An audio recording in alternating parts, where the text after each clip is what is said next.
जय श्री हरि, जय श्री विष्णु। मेरे प्यारे भक्तों, माता बहनों, आप सभी का स्वागत है हमारे इस पावन और भक्तिमय परिवार में। आज हम बात करने वाले हैं उस एकादशी की जो मनुष्य के सबसे बड़े पापों को भी मिटा देती है।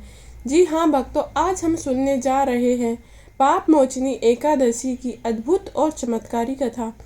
कहते हैं कि जब मनुष्य जीवन में जाने अनजाने में कई पाप कर बैठता है जिनका बोझ उसके जीवन को दुखों से भर देता है। कभी धन की कमी, कभी परिवार में कलह, कभी मन की अशांति, तो कभी जीवन में अचानक आने वाली बाधाएं।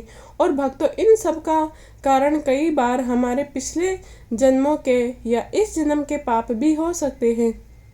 लेकिन भगवान विष्णु इतना दयालु है कि उन्होंने अपने भक्तों के लिए एक ऐसा व्रत बनाया है जो मनुष्य के जीवन से पापों का अंधेरा मिटाकर पुण्य का प्रकाश भर देता है। और उस व्रत का नाम है पाप मोचनी एकादशी।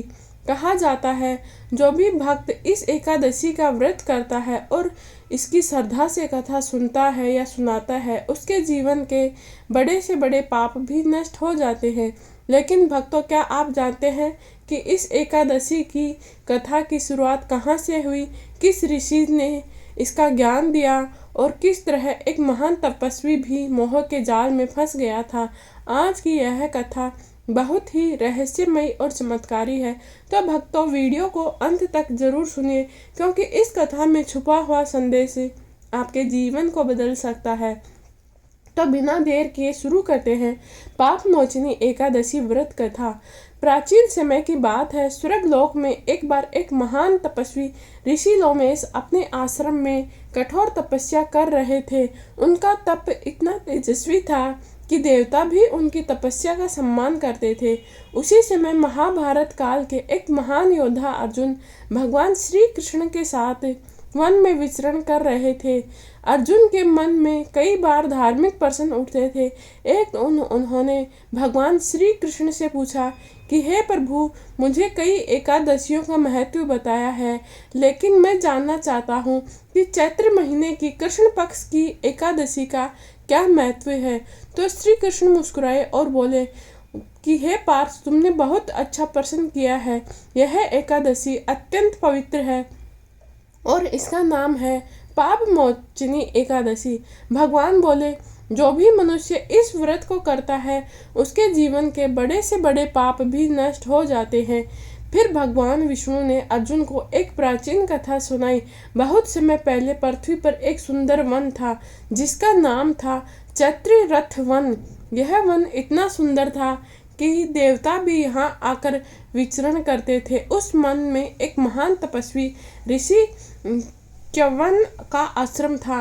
ऋषि च्यवन बहुत ही महान और तेजस्वी ऋषि थे। वे भगवान की भक्ति में हमेशा लीन रहते थे और कठोर तपस्या करते थे। उनकी तपस्या इतनी शक्तिशाली थी कि देवताओं का सिंहासन भी हिलने लगा था।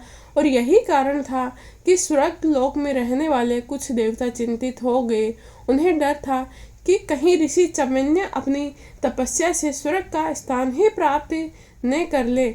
उसी समय स्वर्ग लोक की एक अत्यंत सुंदर अप्सरा थी, मंजू घोषा। मंजू घोषा इतनी सुंदर और अद्भुत थी कि उसे देखकर बड़े बड़े ऋषियों का मन भी विचलित हो जाता था। देवताओं ने एक योजना बनाई। उन्होंने मंजू घोषा को आदेश दिया कि वह पृथ्वी पर जाकर ऋषि च्यवन का तपस्या भंग करे। भक्तों, अब सोचिए, एक तरफ कठोर तपस्या में लीन महान ऋषि और दूसरी तरफ एक स्वर्ग की सबसे सुंदर अप्सरा। तो क्या होगा जब दोनों आमने सामने आएंगे। यहीं से शुरू होता है इस कथा का सबसे रोमांचक घटना। मंजू घोषा धीरे धीरे पृथ्वी पर उतरी। जब वह चैत्र रथ वन में पहुंची तो उसने देखा कि ऋषि च्यवन गहरी तपस्या में लीन थे। उनके चारों ओर दिव्य प्रकाश फैल रहा था। मंजू घोषा ने सोचा कि अगर मुझे ऋषि की तपस्या भंग करनी है तो मुझे अपनी कला का सहारा लेना होगा। फिर उसने अपनी वीणा उठाई और मधुर संगीत गाने लगी। उसकी आवाज़ इतनी मधुर थी कि वन के पक्षी भी शांत होकर सुनने लगे। धीरे धीरे उसकी मधुर ध्वनि ऋषि च्यवन के कानों तक पहुंची। ऋषि की आंखें धीरे धीरे खुलने लगी। जब उन्होंने मंजू घोषा को देखा तो एक क्षण के लिए उनका मन भी विचलित हो गया। यहीं से शुरू होता है एक ऐसा मोहजाल जिसने एक महान तपस्वी को भी अपने गिरफ्त में ले लिया था। मंजू घोषा की वीणा की मधुर ध्वनि धीरे धीरे पूरे जंगल में गूंज रही थी। उसकी आवाज़ इतनी मोहक थी कि जैसे स्वयं वसंत ऋतु धरती पर उतर आई हो। वह धीरे धीरे ऋषि के आश्रम के पास आकर गाने लगी। उसके स्वर में एक ऐसी मिठास थी कि हवा भी ठहर कर सुनने लगी। तभी ऋषि चमन की समाधि भंग होने लगी। उनकी आंखें धीरे धीरे खुली तो उन्होंने देखा कि एक अत्यंत सुंदर स्त्री खड़ी है, हाथ में वीणा और चेहरे पर दिव्य मुस्कान। यह थी स्वर्ग की सबसे सुंदर अप्सरा मंजू घोषा। भक्तों कहते हैं कि जब मनुष्य तप करता है तो उसे कई प्रकार की परीक्षाओं से होकर गुजरना पड़ता है। ऋषि चमन की तपस्या की आज परीक्षा हो रही थी। मंजू घोषा धीरे धीरे मुस्कुराते हुए बोली कि हे महान ऋषि, मैं स्वर्ग की एक साधारण अप्सरा हूँ। मैं यहाँ वन की सुंदरता देखने आई थी, लेकिन आपकी तपस्या और तेज देखकर मैं आपके चरणों में प्रणाम करने आई हूँ। ऋषि चमन पहले तो शांत रहे। उन्होंने कहा, हे देवी, यह वन तपस्या का स्थान है। यहाँ सांसारिक मोह माया से दूर रहना चाहिए। लेकिन मंजू घोषा बहुत ही चतुर थी। वह जानती थी कि केवल शब्दों से ऋषि का मन नहीं डगमगाएगा। इसीलिए उसने फिर से वीणा बजानी शुरू कर दी। उसका संगीत इतना मधुर था कि मानो देवताओं का गान हो रहा हो। धीरे धीरे ऋषि का मन भी उस संगीत में खोने लगा और उसने फिर मंजू घोषा ने नृत्य शुरू कर दिया। मंजू घोषा का नृत्य इतना सुंदर था कि जैसे पूरा वन मंत्रमुग्ध हो गया है। ऋषि चमन का मन अब विचलित होने लगा। उसकी वर्षों की तपस्या डगमगाने लगी। भक्तों, यह वह क्षण था जब एक महान तपस्वी भी मोह के जाल में फंस गया था। ऋषि चमन धीरे धीरे मंजू घोषा की सुंदरता में आकर्षित हो गए। उन्होंने सोचा, शायद इसमें कोई दोष नहीं है। यह तो केवल एक अप्सरा है जो मेरे आश्रम में आई है। और देखते ही देखते ऋषि अपनी तपस्या भूल गए। वे मंजू घोषा के साथ समय बिताने लगे। दिन बीतने लगे, फिर महीने बीत गए, फिर साल बीत गए। लेकिन भक्तों, ऋषि चमन को लगा जैसे कि सब कुछ बस अब कुछ ही दिन बीते हैं।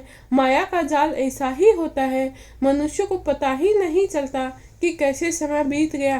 कहते हैं कि पूरे 57 साल बीत गए, लेकिन ऋषि चमन को लगा कि जैसे कुछ ही समय गुजरा हो। एक दिन मंजू घोषा ने सोचा कि मुझे स्वर्ग लौट जाना चाहिए। वह धीरे धीरे ऋषि के पास गई और बोली, हे ऋषिवर, मुझे अब स्वर्ग लौटने की अनुमति दीजिए। यह सुनते ही ऋषि चमन चौंक गए। उन्होंने ध्यान लगाया। जब उन्हें सच्चाई पता चला कि इतने वर्षों की उनकी तपस्या नष्ट हो चुकी है तो उनका क्रोध भयंकर हो उठा। उनकी आंखों से अग्नि निकलने लगी और वन का वातावरण अचानक से बदल गया। उनकी आंखें मानो अग्नि उगलने लगी। पूरे वन में तेज हवा चलने लगी। पक्षी घबराकर उड़ने लगे। ऋषि गरजते हुए बोले कि हे पापिनी, तुमने मेरी वर्षों की तपस्या नष्ट कर दी। तूने मुझे मोह के जाल में फंसाकर मेरा जीवन भटका दिया। मंजू घोषा डर से कांपने लगी। वह समझ गई अब ऋषि को क्रोध शांत होना आसान नहीं है, लेकिन तब तक बहुत देर हो चुकी थी। ऋषि क्रोधित होकर चमन बोले कि हे दुष्टा, तूने मेरे तप को भंग किया है, इसीलिए मैं तुझे श्राप देता हूँ कि तुरंत तुम पिशाचिनी बन जाओ। जैसे ही ऋषि ने यह श्राप दिया, जैसे मंजू घोषा का शरीर कांपने लगा, उसका सुंदर रूप बदलने लगा, उसकी त्वचा काली पड़ने लगी, उसकी आंखें डरावनी हो गई और कुछ ही क्षणों में वह सुंदर अप्सरा एक भयानक पिशाचिनी बन गई। भक्तों, यह देखकर पूरा मन कांप उठा तो मंजू घोषा ने जोर जोर से रोने लगी। वह ऋषि के चरणों में गिर पड़ी और कांपती हुई आवाज में बोली, हे महात्मा, मुझसे बहुत बड़ी भूल हो गई। मैंने देवताओं के कहने पर यह कार्य किया था, मुझे क्षमा कर दीजिए। वह रोते हुए बोली कि हे ऋषिवर, आप महान तपस्वी हैं, कृपया करके मुझे इस भयानक श्राप से मुक्ति का कोई मार्ग बताइए। भक्तों, कहते हैं कि सच्चा पश्चाताप से पत्थर दिल भी पिघल जाता है। तो ऋषि चमन का क्रोध धीरे धीरे शांत होने लगा। उन्होंने मंजू घोषा को सच्चे मन को देखा कि वह सच्चे मन से पश्चाताप कर रही है, तब ऋषि ने गंभीर स्वर में कहा कि हे मंजुघोषा, मेरा श्राप अब वापस नहीं हो सकता, लेकिन मैं तुझे मुक्ति का एक मार्ग बता सकता हूँ। तो मंजुघोषा ने आशा से ऋषि की ओर देखा तो ऋषि बोले, चैत्र मास की कृष्ण पक्ष की पाप मोचनी एकादशी का व्रत करो। यदि तुम श्रद्धा और भक्ति से यह व्रत करोगी तो तुम्हारे सारे पाप नष्ट हो जाएंगे, तुम इस पिशाचिनी योनि से मुक्त हो जाओगी। यह सुनकर मंजुघोषा के मन में आशा की किरण जाग उठी। उसने तुरंत प्रणाम किया और कहा, हे ऋषिवर, मैं अवश्य ही इस व्रत को करूंगी।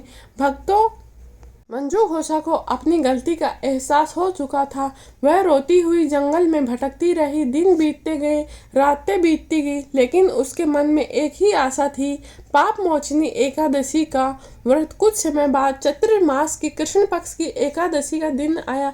इसी दिन का मंजुघोषा इंतजार कर रही थी। इस दिन वह नदी के किनारे जाकर स्नान करती है। हालांकि उसका रूप पिशाचिनी का था, लेकिन उसका मन अब पूरी तरह से भगवान विष्णु की भक्ति में लग चुका था। उसने हाथ जोड़कर प्रार्थना की कि हे भगवान विष्णु, मुझसे बहुत बड़ी भूल हो गई है। मैंने एक महान ऋषि की तपस्या भंग की है। हे प्रभु, यदि इस व्रत में सच में इतनी शक्ति है तो कृपा करके मुझे मेरे पापों से मुक्त कर दीजिए। उसने पूरे दिन उपवास रखा, ना अन्न खाया, ना जल पिया। पूरे दिन भगवान विष्णु का नाम जपती रही। ओम नमो भगवते वासुदेवाय। भक्तों कहते हैं कि सच्ची भक्ति में बहुत शक्ति होती है। रात को होते ही मंजुघोषा ने भगवान विष्णु की भक्ति में लीन हो गई। उसकी आंखों से लगातार आंसू बह रहे थे। उसका मन पूरी तरह से पश्चाताप से भर चुका था। और तभी अचानक आकाश में तेज प्रकाश फैलने लगा। जंगल में दिव्य सुगंध फैल गई। मंजुघोषा के शरीर में अजीब सा कंपन होने लगा। कुछ ही क्षणों में उसका भयानक पिशाचिनी का रूप बदलने लगा। उसका शरीर फिर से सुंदर और दिव्य हो गया। भक्तों, पाप मोचनी एकादशी के व्रत का चमत्कार हो चुका था। मंजुघोषा अब अपने पुराने अप्सरा वाले रूप में वापस आ गई थी। उसकी आंखों में खुशी के आंसू थे। वह बार बार भगवान विष्णु को प्रणाम कर रही थी। अब मंजुघोषा सीधे ऋषि च्यवन के आश्रम में पहुंची और उसने चरणों में गिरकर कहा कि हे महात्मा, आपके बताए हुए व्रत के कारण मुझे मेरे श्राप से मुक्ति मिल गई है। ऋषि च्यवन यह सुनकर प्रसन्न हो गए। उन्होंने कहा कि हे मंजुघोषा, पाप मोचनी एकादशी के व्रत का प्रभाव है। यह व्रत मनुष्य के सबसे बड़े पापों को भी नष्ट कर देता है। तो मंजुघोषा ने ऋषि को प्रणाम किया और फिर स्वर्गलोक पहुंच गई। भक्तों, यह कथा हमें बहुत बड़ा संदेश देती है कि मनुष्य चाहे कितना भी बड़ा पाप क्यों नहीं कर ले, यदि वह सच्चे मन से पश्चाताप करे और भगवान की शरण में जाए तो भगवान उसे अवश्य ही क्षमा कर देते हैं। और यही कारण है कि पाप मोचनी एकादशी को सबसे पवित्र और चमत्कारी एकादशियों में एक माना जाता है। अब हम जानते हैं पाप मोचनी एकादशी के व्रत की विधि क्या है। भक्तों, यदि कोई मनुष्य अपने जीवन के पापों से मुक्ति चाहता है तो उसे इस व्रत को बड़े ही श्रद्धा और भक्ति से करना चाहिए। व्रत की शुरुआत दशमी की तिथि से ही शुरू हो जाती है। दशमी के दिन सुबह जल्दी उठकर स्नान करें, फिर भगवान विष्णु का ध्यान करें। उस दिन सात्विक भोजन करना चाहिए। इस दिन लहसुन, प्याज, मांसाहार, शराब आदि से दूर रहना चाहिए। भक्तों, दशमी के दिन मन को पवित्र रखना बहुत ही जरूरी है। एकादशी के दिन सुबह ब्रह्म मुहूर्त में उठे, स्नान करके साफ कपड़े पहने, फिर भगवान विष्णु की मूर्ति या चित्र के सामने दीपक जलाएं और भगवान को तुलसी के पत्ते, पीले फूल, फल, पंचामृत अर्पित करें और फिर हाथ जोड़कर संकल्प लें कि हे भगवान विष्णु, मैं पाप मोचनी एकादशी के व्रत को कर रही हूँ या कर रहा हूँ, कृपया करके मुझे मेरे पापों से मुक्त करें। उस दिन पूरे दिन भगवान विष्णु का नाम जपें और सबसे श्रेष्ठ मंत्र है ओम नमो भगवते वासुदेवाय। भक्तों, यदि संभव हो तो पूरे दिन उपवास रखें और यदि उपवास नहीं कर सकते तो फलाहार ले सकते हैं। एकादशी की रात को जागरण करना बहुत ही शुभ माना जाता है। भजन करें, भगवान की कथा सुने, विष्णु विष्णु सहस्त्र नाम पाठ करें। कहते हैं जो भक्त एकादशी की रात्रि का जागरण करता है उसे हजारों यज्ञ के बराबर पुण्य मिलता है। द्वादशी के दिन सुबह स्नान करके भगवान विष्णु की पूजा करें, फिर किसी गरीब या ब्राह्मण को भोजन कराएं और अन्न वस्त्र फलों का दान करें। इसके बाद व्रत का पारण करें।